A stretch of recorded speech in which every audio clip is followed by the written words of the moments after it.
my name is Hopa. Today I will be discussing the topic of why civility and communication matters. First of all, we need to understand what miscommunication is. Miscommunication happens when an encoded message is decoded or received the wrong way.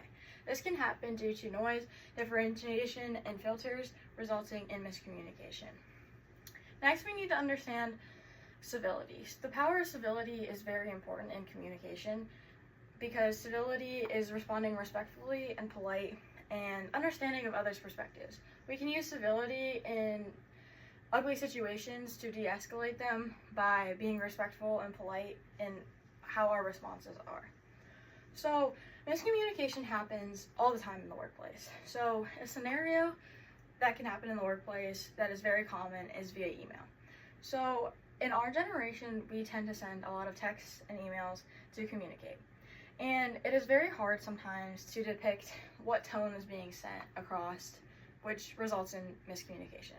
For example, I received an email from my boss stating, "Hope, I did not receive the document that you were supposed to send me last week. It's happening again." I would receive that email and be like, "Oh, I totally forgot to send him that email, but why did he respond so harsh?" Like, his tone in that email at the end, "It's happening again." I would probably overthink that email and think, "Oh, he's very mad at me that I didn't send this email when it was a complete accident." So depicting our tone in our emails, and even in person, being able to speak with a good tone is very important to not have miscommunication. Another example that can happen in the workplace is through our body language. Our body language is very important on how we want people to depict our emotions towards them. So, for example, if I'm talking to one of my students at work and I have my arms crossed and a serious look on my face, they're going to think I'm disappointed or mad at them.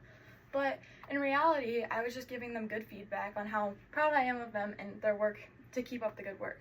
So I would want to match that body language to my actions. So I would want to be like, "Yeah, you're doing a great job," with a smile on my face and not a disappointed look on my face.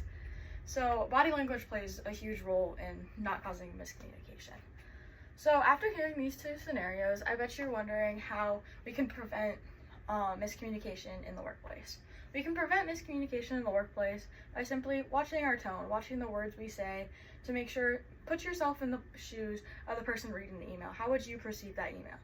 And then also our body language. Our body language plays a huge role in making sure that others understand how we want them to be perceived. And then lastly, asking questions to make sure that our communication is clear. So if you are in a miscommunication, be able to ask questions in a civil way to respect one another is very important when it comes to miscommunication in the workplace. Overall, miscommunication is going to happen in the workplace, and it's how we handle it. So handling it in a civil way is very important. Thank you.